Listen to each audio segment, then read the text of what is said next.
Hello, everyone. Thank you so much for joining the James Beard Foundation and Panso webinar, Keep Guests Coming Back, Maximizing Retention and LTV. I'm Megan Storms. I am the Associate Director of Women's Leadership Programming here at the Foundation, and I'm excited to be joined today by Annalena Barrett, Manav Thaker, and Britney Ziegler, the Panso team, who as a team have combined 30 years of experience in restaurant, hotels, food service, and have each started their own companies. Manav and Britney are the co-founders of Panso on a mission to future-proof the hospitality industry. Panso is an impressive software suite that's transforming the way operators do business by unifying the entire set of software platforms restaurants have to deal with. We're super excited to be partnering with the Panso team to deliver this virtual content today, which will also be recorded and shared through our virtual education library. Just some quick housekeeping. We'll have a presentation, and we ask that everyone uses the Q&A function, which you'll see at the bottom of your screen, to ask questions throughout the presentation. And we'll reserve about 20 minutes at the end of the session for Britney, Annalena, and Manav to answer those questions. So we encourage you to use that. And then, when we get to that point in the session, we'll also encourage you to use the Q&A function. So Britney, Manav, Annalena, I'll pass it back to you. Thank you all for being here today. Thank you so much for the kind introduction, Megan. We're thrilled to be here in partnership with the James Beard Foundation, and it is an honor to be gathered here with you all today. We're so excited for the opportunity to talk to you about maximizing the customer experience. I'm Britney Ziegler, co-founder and CEO of Panso. Panso is new to the scene, but my team and I have a deep understanding of the industry, having worked our entire careers through different levels of operation. Panso is the first hospitality experience platform that allows you to manage your entire in-store and online guest experience in one place. We're here today to understand and analyze your customer, build retention, and drive lifetime value for your customer. We'll start today's session by discussing the importance of knowing your customer, going beyond just recognizing them in your dining room. We'll delve into the customer experience, discuss the importance data plays in understanding customer behavior. We'll then get to know the specific data points you need to target channels and revenue centers based on your customers and where they are. We'll also go through common pitfalls and opportunities you might face when taking action on that data. We'll then discuss the effective strategies for improving retention and LTV, including things like personalization, service quality, loyalty programs, and more. And then lastly, we'll get into how you integrate these strategies into your operations and then measure the success on them. Okay, we're definitely not here to sell you on our platform, but if at any point throughout today's session you'd like to learn more about Panso, you can visit us at hellopanso.com. And as Megan said, you'll be hearing from me, my co-founder Manav Thaker, and our partner experience lead, Annalena Barrett. Annalena drives our retention strategies and advocates for our partners and their businesses internally here at Panso. Okay, let's dive right in. What we're here to talk about, retention LTV. What are retention LTV? Well, quick definitions. Retention is pretty straightforward. It's all about getting your customers to come back, turning those first-time visitors into regulars. LTV, or lifetime value, it's a bit more in-depth. It's the total revenue you can expect from a customer over the entire relationship with you. This includes things like how often they visit, how much they spend each time they visit, and how long they remain a customer of yours. Now, why are these important? Well, let's look at a fun fact. Turns out that 65% of revenue actually comes from existing customers. So if you think about it, most of your business will come from people who have already dined with you. And here's the kicker. Research shows that by increasing customer retention just 5%, you can increase your profits up to 95%. That's almost double the profits by just getting a few folks to become regulars. So how do retention and LTV relate to each other? Well, they're really closely related, but they're different at the same time. Effective retention strategies can lead to higher LTV. For example, the more you get people to come back, the more they could potentially spend with you, which does increase their LTV. But they're different at the same time. getting customers to return is not the same as getting more revenue out of them. People could spend less each time they come back, or they could just be taking advantage of discounts, or they could be using an unprofitable revenue center like third-party delivery. So it all depends on the strategies you're using to get them to come back. And we're going to get into that. But first, I want to talk about the one thing that's fundamental to both retention and LTV, and that's knowing your customer. So everyone here is an expert in hospitality. You know how to give guests unforgettable experiences, provide unforgettable services. But the challenge we're talking about goes beyond that. Again, it's more than just standing in the middle of your dining room, recognizing the faces there. You need to truly know your customers. You need those deeper insights into their behaviors, their preferences, their needs and desires, and gain an understanding that is the key to providing a personalized experience that keeps them coming back. It's what makes us all unique, and it's what's going to help you cater to that uniqueness. And the best way to think about that is through a customer journey. So every customer walks into your restaurant is on a journey from the moment they hear about you to the moment they dine with you to the, once they paid and walk through the door. And each stage of that journey is an opportunity to engage with customers and build a relationship. You all have ways of generating demand and acquiring new customers. You know how to provide service once they're in the door. But today we're talking about the end of the journey. We're going to dive deeper into using data to understand what customers have done and how you can use that to bring them back. But as we move forward, I want you all to keep one thing in mind. Knowing your customers is more than just, recognizing their faces, knowing their names, remembering their drink order. It's about understanding who they are as people to build that deeper relationship and provide an experience that brings everybody back. Great. So we've spent a lot of time with our restaurant partners at Panso thinking through different strategies and understanding the customer data to get you really to the point of having return and lifetime value. So what we're doing here as part of our discussion is we're going to profile a restaurant, and we'll use this as a common thread throughout the next few slides and discussion today. We understand there's different types of businesses on this call. So by doing so, we've created this Panso restaurant, which is not a real restaurant, but it's the information that we'll share to kind of just walk through a combination of common circumstances that we've heard from our partners and also experienced ourselves while we were working in operations. Annalena is our operator of Restaurant Panso, and so she'll just take you through the profile as we build this case study. I'd love to tell you a little bit about Panso, just to set the stage. We are a New Orleans French bistro, and we're currently open for 2 meal periods, 5 days a week. Our average check is right around $80. And in addition to dine-in, we're also doing takeout, delivery, and we've just started hosting weekly event series. They're ticketed wine dinners. And our current goal is to achieve increased check size and also to sell out those events. So we think we can do better than $80 a check, and we can also, really drill those ticketed events. Right now, they're like half full most of the time. So we would love to see those sell out. Some of the strategies we're using to help drive that growth is offering 20% off the first purchase for all new customers. We're also active across 7 different platforms, reservations, delivery, takeout, different platforms, in the hopes that that'll increase our digital footprint and kind of organically find us new customers. We're also posting as much as we can on Facebook and Instagram, periodically doing paid boosted posts. And then we also have a newsletter, which we send out sporadically in the hopes of, telling folks about these events and driving sales through that newsletter about once or twice a month. So far, we've been doing these strategies for a month or 2, and we really haven't seen that much of an impact on our check size or our event attendance. So would love some strategy help from Team Panso. Well, great.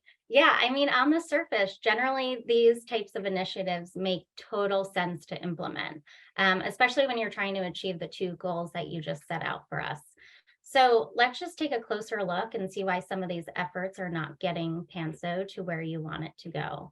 The first being using third-party platforms for discovery. It's really challenging when you have relegated your data and your information on your customer to third-party platforms.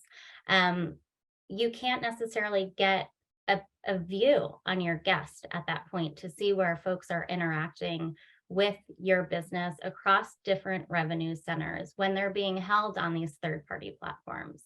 So that's definitely a challenge as you look at trying to acquire new customers and also spread yourself thin by relegating your brand to these platforms as well. Yeah, we definitely feel a little spread thin, and also just cutting down on the amount of platforms we use would definitely help our bottom line just from a fees perspective. So it sounds like we don't necessarily need to be on all of those. Right. And also, like, as you look to diversify your revenue centers, that's great. And as you should, especially today, restaurants have, we all know, shifted into a real traditional omni-channel strategy by having multiple revenue centers to support their business. Being spread across a ton of different platforms, however, creates inefficiencies with finding new customers. Firstly, the stats speak perfectly to it. When it comes to trying a new restaurant, the most popular path to discovery is referral, and the second is online reviews. So interestingly enough, reservation platforms are the least popular channel for restaurant discovery, with nearly half of all diners saying they never use them. Wow. Yeah. So we might not need to be on multiple reservation channels in order to find those new customers. Right. And then just thinking through segmentation. You say you're sending out sporadic emails to your database. I assume that's just one database, or do you have your email list segmented? Yeah, it's just batch and blast to our whole newsletter list that's from our website signups and also just POS data. It doesn't include delivery or takeout or any of those other centers. Right. So without segmenting, you'll begin to lose folks along that communication process. You're unable to specifically target individuals who might be willing to join you for a higher price ticketed event, or perhaps are local who can come in during the weekly programming.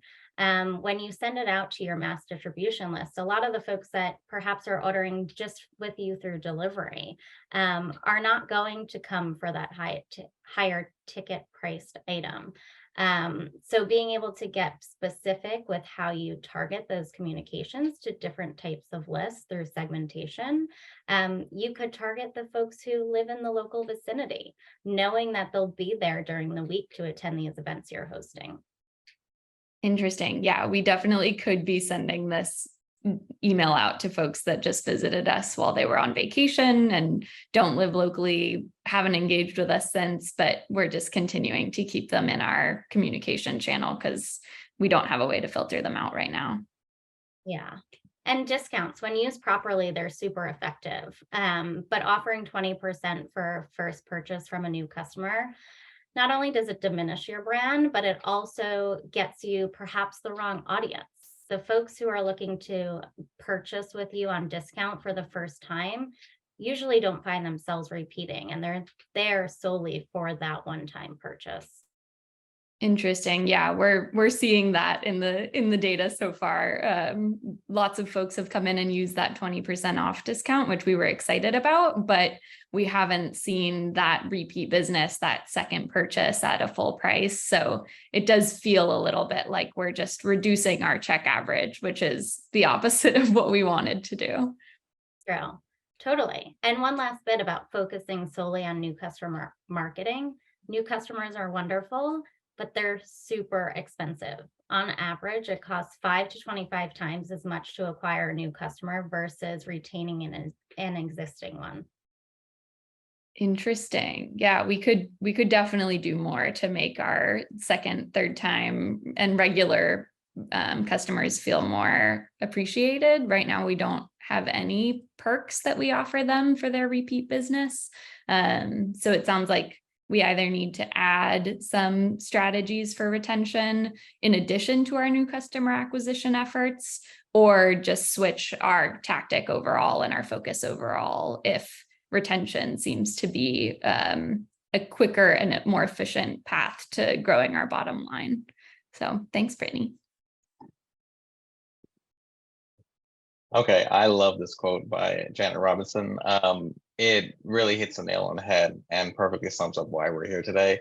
As you saw from these pitfalls, it's very easy to get people back in the door, but you have to earn that loyalty, and that's through that deeper connection.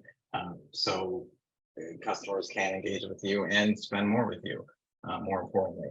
And the best way to do that is through data. That's where data comes in. It plays a crucial role in maximizing retention and LTV. And it's only through the customer data we can truly understand who they are and tailor these strategies to get them coming back. But it's not just about collecting data, it's about collecting the right data. And there's actually 3 types of data that we can collect. So I'm sure most of you know third-party data. It's what's collected by other companies and shared with you, like third-party delivery companies, for example, go figure. So third-party data can provide some insights, but it's not always specific to your customers. So it's not the best information to go off of. Then there's first-party data. That's what you collect directly from your customers, from creating an account with you, or their order history or dining preferences.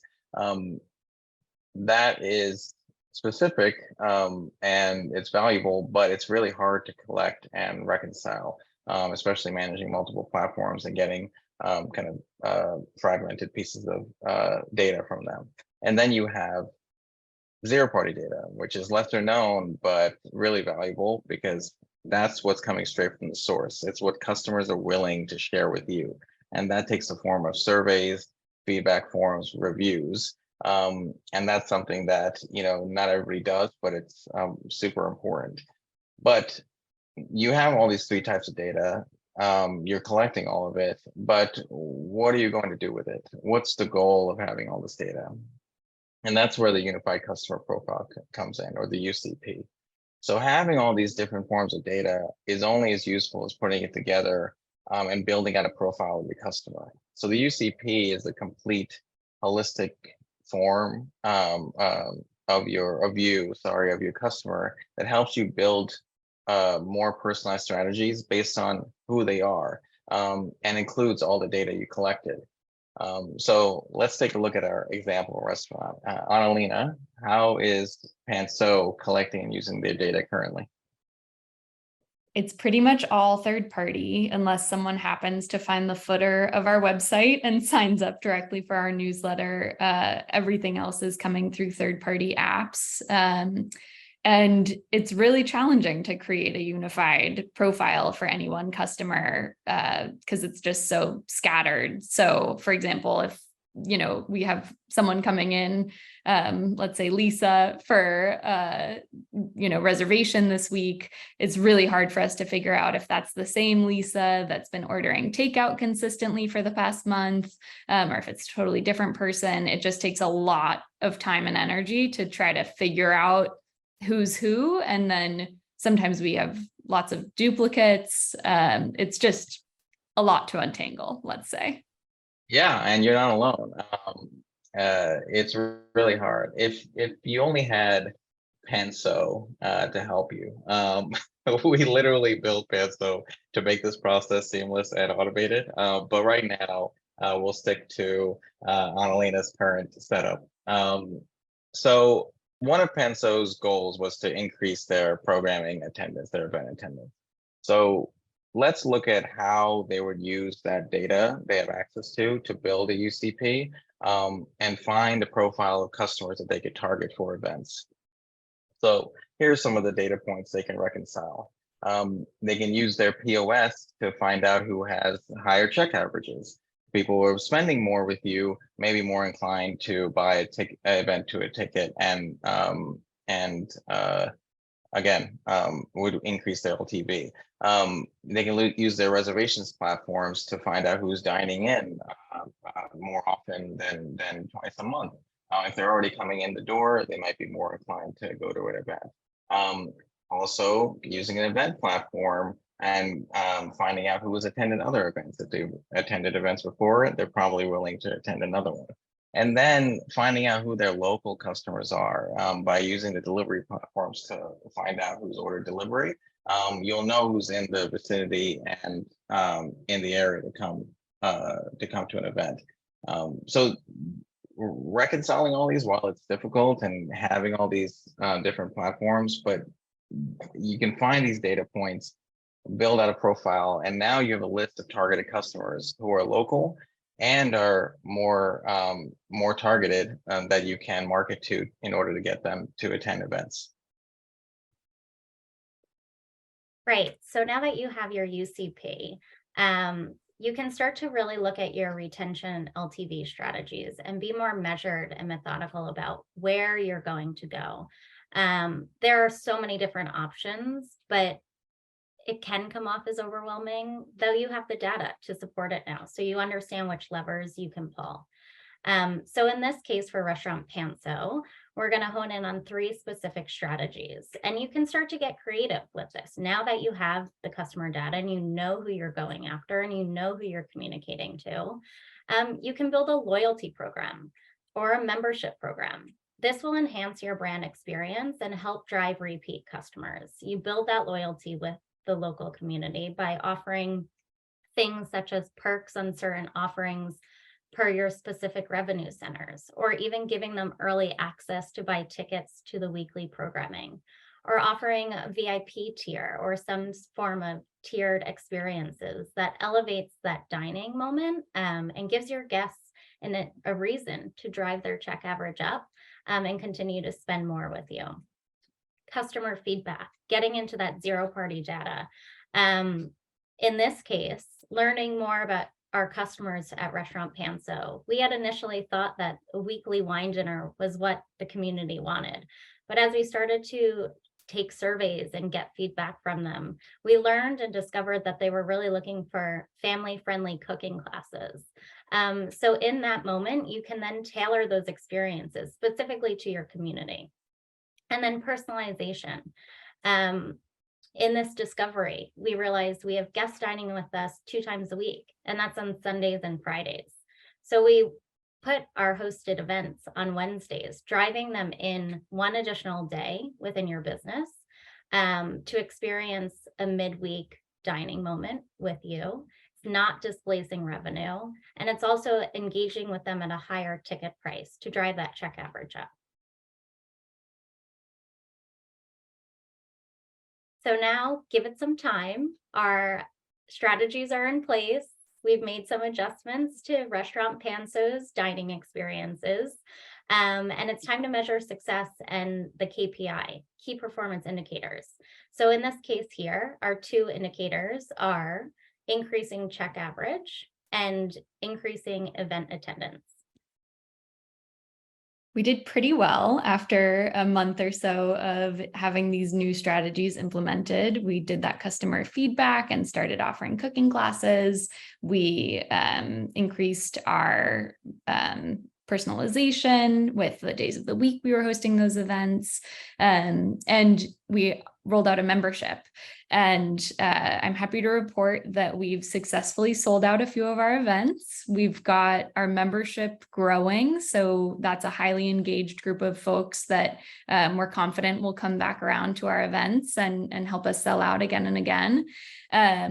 So I feel like we successfully increased our retention, increased our lifetime value, because we also got them in 1 more day of the month and they were already coming in. So 3 days instead of 2.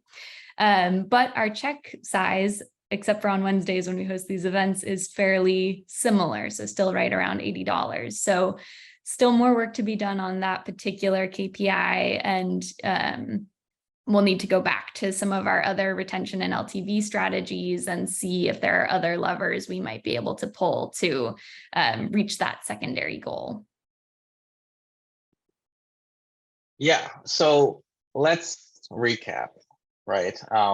What are the steps we just discussed about increasing retention and LTV? first thing you have to do is set measurable goals. In the case of Panso, they wanted to increase check size and number of event attendees. It's important to have these tangible goals that give you a clear direction to work towards. And then you want to use data to build a UCP, a unified customer profile. For Panso, they were using the POS, reservation system, events platform, and delivery services to collect and analyze data that will give them a profile of someone that is local and they want to, that would be willing to attend events. Having that goal and then knowing the data to collect to achieve that goal are the first two steps. And it allows them to understand what customer profiles would be best to target. So with that understanding, then you figure out the strategy to use that speak directly to that audience, to that profile, and they're tailored directly to the UCP. But when implementing those strategies, it's only as good as the KPIs you're measuring. So making sure that you know the metrics you're tracking will let you understand how well you're doing and what you need to improve upon. And when it comes to improving upon, it's always important to iterate, right? That's the last step. Retention and LTV are works in progress, and they're going to change with your customers' habits and behaviors. And you want to, adapt your strategies to that. And you're not always going to get what you want. For example, in Panso's case, they got event attendance up, but they still wanted the check average to be higher. So the work's not over, and they can, like Annalena said, they can go back to the drawing board, figure out what metrics they want to track, and what goals they need to do that. Yeah. That's great. And we've had an opportunity to work with a handful of restaurant partners at Panso through our consolidated tech stack, which we are a one-stop shop and a single solution that allows you to manage that entire in-store and online guest experience, and capturing data points across those customer journeys to really build a singular unified customer profile within one platform to help you make those well-informed business decisions and learn and enhance the customer experience. So if you do have any questions, we're going to open it up for Q&A now. Feel free to dive into some particulars we reviewed in the presentation or any specifics you might have about Panso. I'll turn it over to you now, Megan. Thank you, Brittany. And thank you, Manav and Annalena as well for that wonderful presentation. As Brittany mentioned, please feel free to use the Q&A function at this point. If you're having trouble locating it, it should be at the bottom of your screen. You might have to click the 3 dots that says more and then Q&A, and you should be able to submit questions through that form. But I will start with one just to get the ball rolling as people start brainstorming some questions.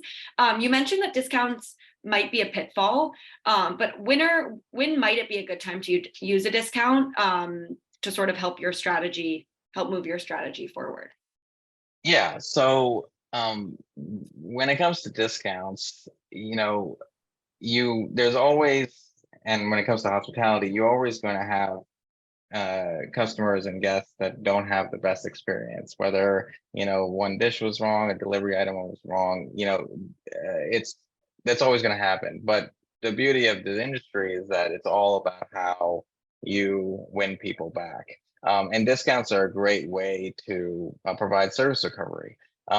But again, it's another opportunity to be more personalized. Yes, you can, do what all the delivery platforms do and just add $5 to their wallet or give them a blanket kind of coupon for a future order.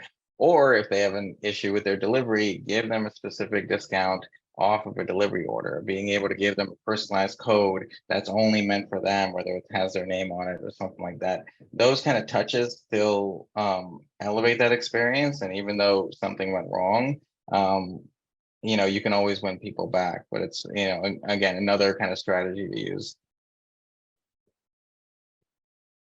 Okay. And I'm seeing 2 questions in our Q&A.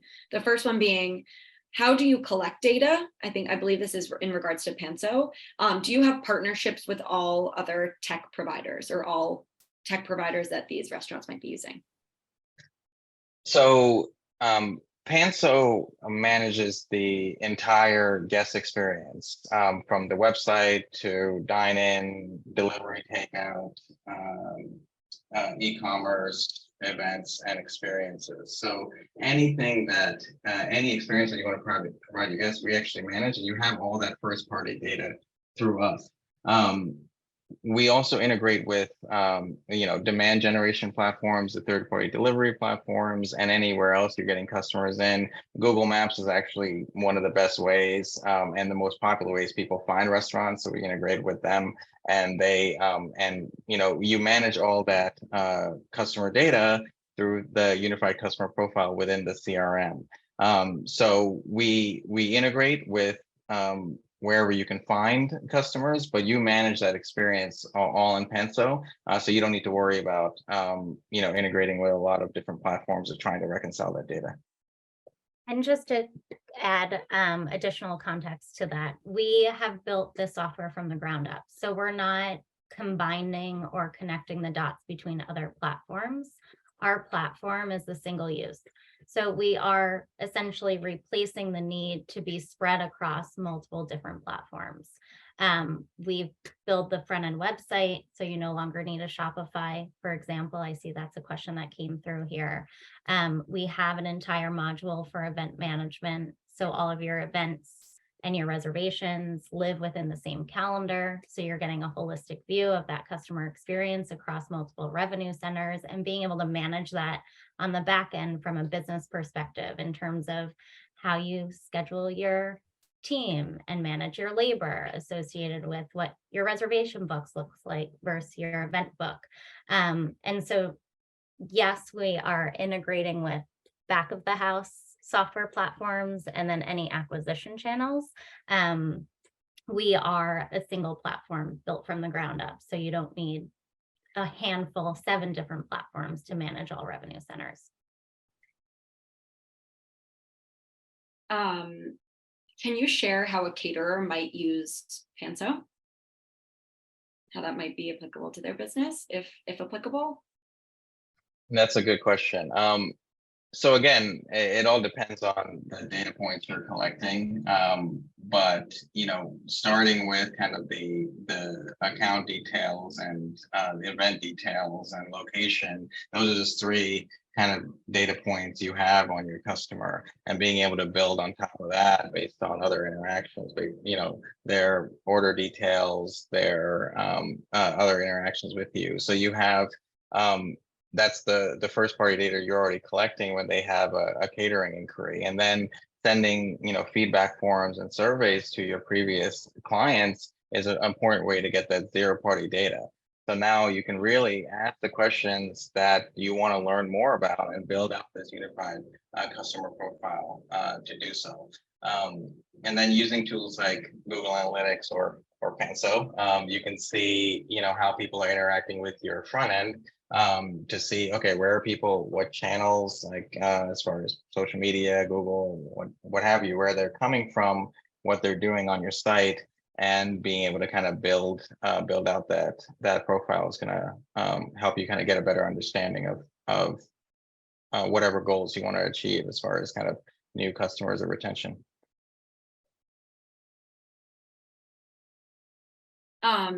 What is the best way to track analytics for these? Outside of Panso?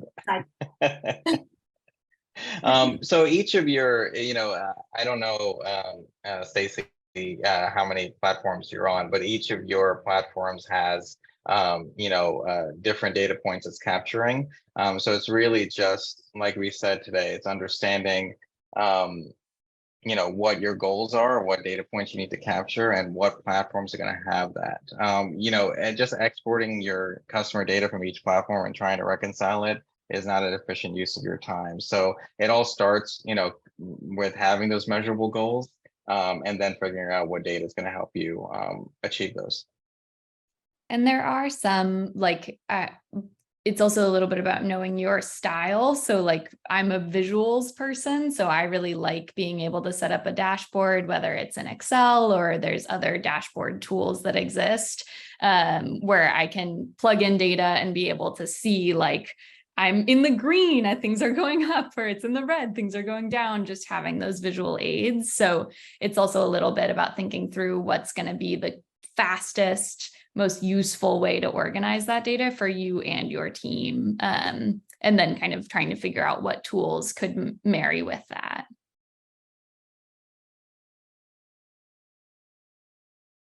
I'll just keep going down these questions because we still have a few. Will this UCP feel like an invasion of privacy to customers? No. So when you are collecting this data, they're already giving it to you, and other platforms are already capturing it anyway. You're really now being able to use the same information that all these third parties that you're relegating the data to, and you know, all these other analytics platforms that are using this data. You're actually just being able to use that same data to understand your customers better.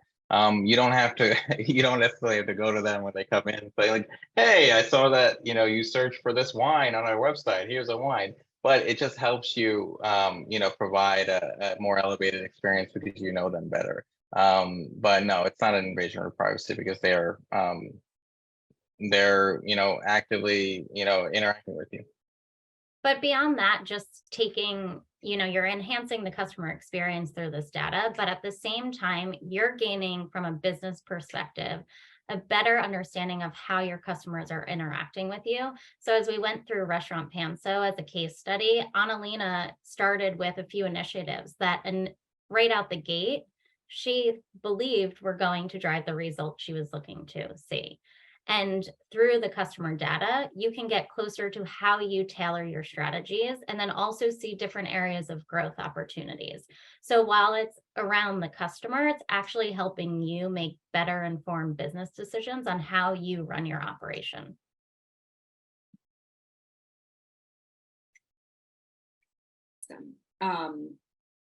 And I'll just stick with asking more questions about Panso specifically. Does Panso provide strategic ideas around the analytics, or is it just the analytics? So working with our team, you do have an opportunity to work with us and think through strategically what works for your business. We find that working with our partners, we're an extension to their team, and we intentionally have designed our organization to be as such. We've all worked within restaurants, hotels, hospitality companies. So we have not only the firsthand knowledge, but we also understand how to analyze that data and help you create strategies that work for your business. It excites us as much as it does you all. So we find ourselves really, truly ingraining into organizations and not just supporting from a technological standpoint, but also thinking through business development, customer experience, and then how you enhance that through the use of technology.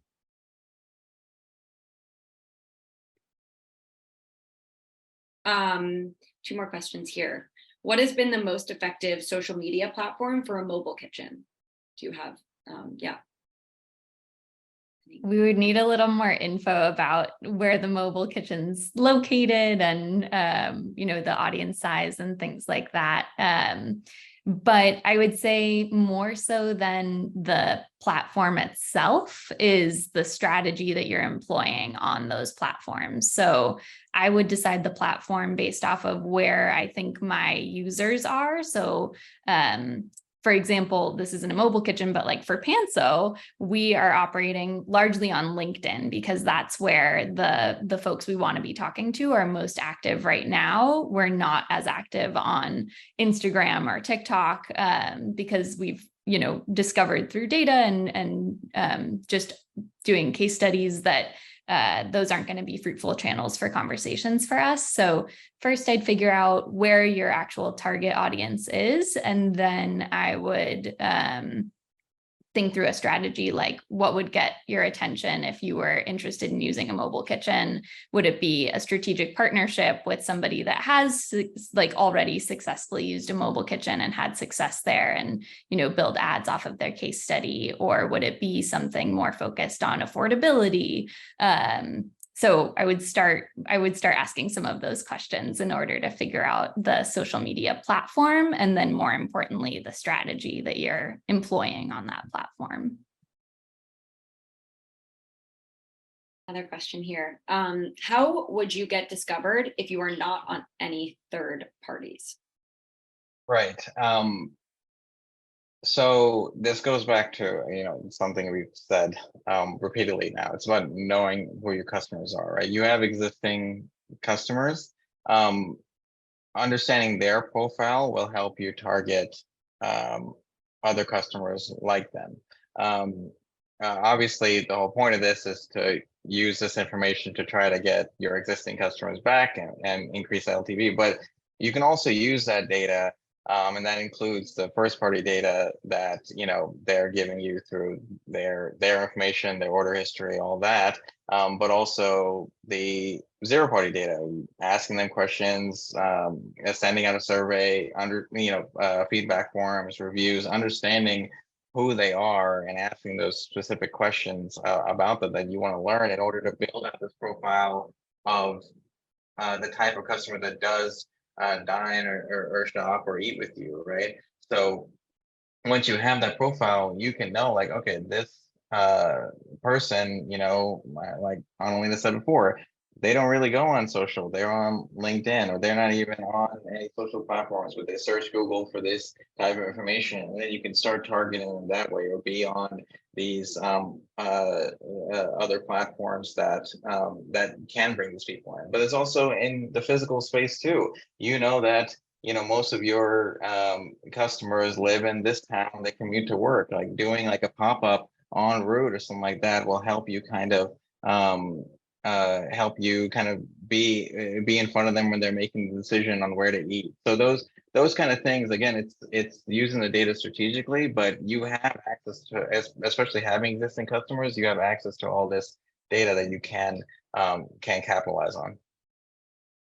I want to piggyback on that too, and just underscore something Britney actually did say earlier in the webinar, but I've just been really surprised at the data that's coming out about third-party discovery. Like, it makes so much sense that you would get more discovery if you're on Caviar, DoorDash, Uber Eats, Seamless, like all of them, because then people are going to be searching for Thai food and then they'll find your Thai food restaurant, and it just logically it makes sense, but the data just is not backing that up. And I've been surprised by that.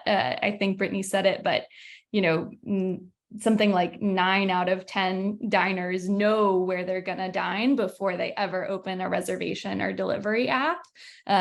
So they're just searching directly for that restaurant. And then the most like frictionless and most popular way that folks find out about new places to eat are still word of mouth. So referrals are still more relevant than ever.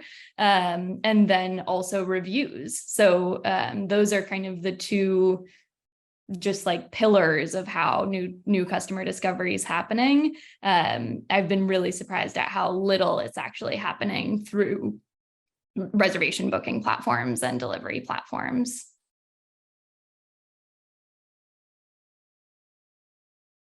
Another question for you all. How can we use this information in high tourism areas without a lot of repeat customers? That is a great question. So I actually used to, in my old life, I used to run a hotel in a high tourism area, you're right. There is a challenge. You don't have, so the cadence is the difference here. It's not that you can't have repeat customers. It's that we're talking about, in our example was an independent restaurant. They're dining twice a month. We want them to come in more. But you're in a high tourism area. It doesn't mean that customers can't come back. Their cadence may be just longer. They may come in year after year, which is what we saw when they're making the decision to have an experience, a travel experience. How are you targeting them in order to make the decision to come back to your place when they're in the area? And that's where gaining their kind of first party information, emails, being able to communicate with them. And I know there's another email marketing question coming up as well, but being able to speak to them directly and build a relationship while they're in the process of coming back is really the key here. You're using all this data to understand, what that that kind of the cycle is, and build that relationship between each time. And Manav, if you don't mind, then also answering the how effective is email marketing and connecting with customers question as well. Actually, yeah, I'll take this, but Annalena, I want you to take this as well. I think the email marketing is that, and SMS marketing actually are the first best ways. When they're not in store in your restaurant, how else are you talking with them? SMS is actually one of the best ways to get conversion. Email marketing is a close second. Annalena, you want to touch on that? Yeah, I was going to say the same thing. I love email marketing. I think it's such an important tool that we're not using enough, particularly in hospitality. It's such a natural digital extension of the experience and tone you're giving to your guests in person, that if you're able to effectively translate your energy, your vibe, your cool factor into a communication that lands in someone's inbox, it's such a winning strategy. It really is. And that's, it doesn't matter what revenue center you're driving through those emails. In other words, you can drive your delivery business through email, but you could also drive reservations, e-com. It's adaptable, it's flexible. And as long as you're doing that personalization piece and segmenting and not just spamming folks, because that can leave a bad taste in people's mouths, it's just a really effective tool. And the conversion rates, the click rates, the sales rates show that it's still totally a worthwhile investment. Well, I want to leave time if there are any remaining questions, or if Britney, Manav, Annalena, if you have any remaining thoughts, comments you'd like to share with the group before we begin to wrap up. Oh, I see one more. Apologies. I see one more question. Does Panso only work with restaurants? We work with a handful of hospitality companies. We right now are working with independent operators who are in at least 3 or more revenue centers. We are also working with multi-use hospitality brands, so food halls, for example, or folks who have co-working spaces, and there's a food aspect attached to that. So we are definitely in hospitality, and that statement means across the entire hospitality vertical. So I don't know what type of business you are in particular, but yes, we'd be happy to talk to you. Britney, any final questions from the audience here? I'll give everyone a moment. Choose the Q&A function here. This is fun. Keep them coming. Really, really great question. Thank you all for the engagement. And thank you all for joining today. Wonderful. And great to see Yvette Leper Bueno for all of the support, one of our dear partners. So thanks for joining. Team Panso, anything you would like to add before we sort of close our session today? I feel like we covered a lot of ground, but I want to give you all the opportunity if you'd like to say anything else. No, this was great. We would love to remain in touch. Again, our site is hellopanso.com.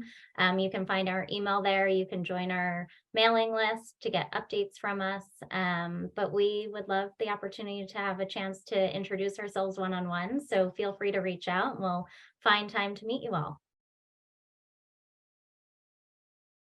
Wonderful. And do I see another question? I see one more question.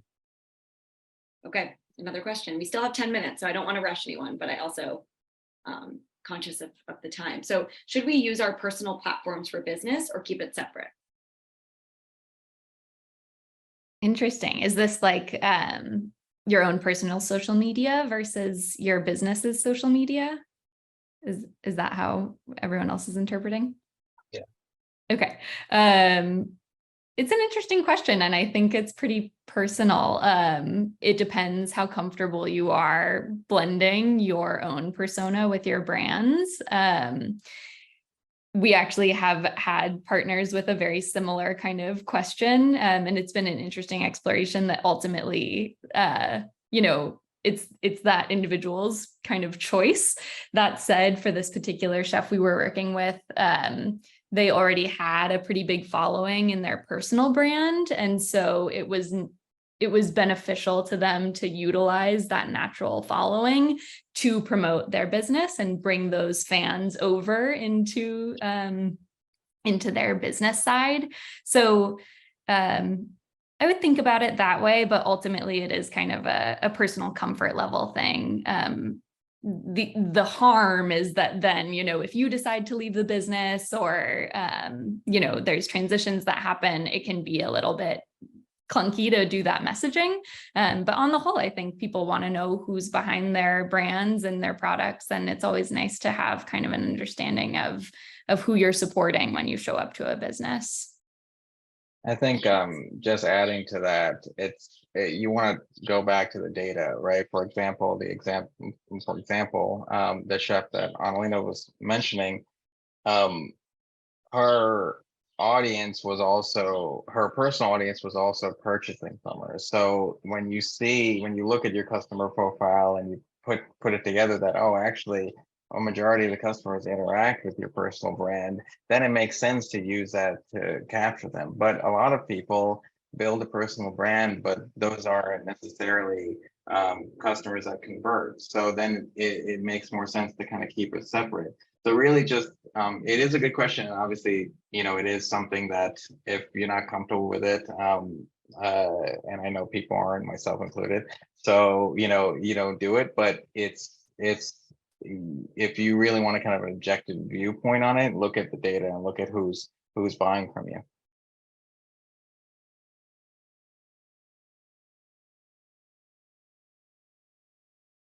Do one more call for final question. And I imagine if anything arises after this session, you'll receive info in my follow-up, in the JBF follow-up email that will have more information on Panso, ways to get in touch. So no worries if you still have more questions after this session.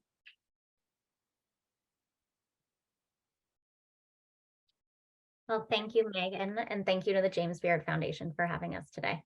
Thank you all so much. And thank you everyone for joining. As I mentioned, this webinar recording will be added to our virtual education library, which we'll put the link in the chat.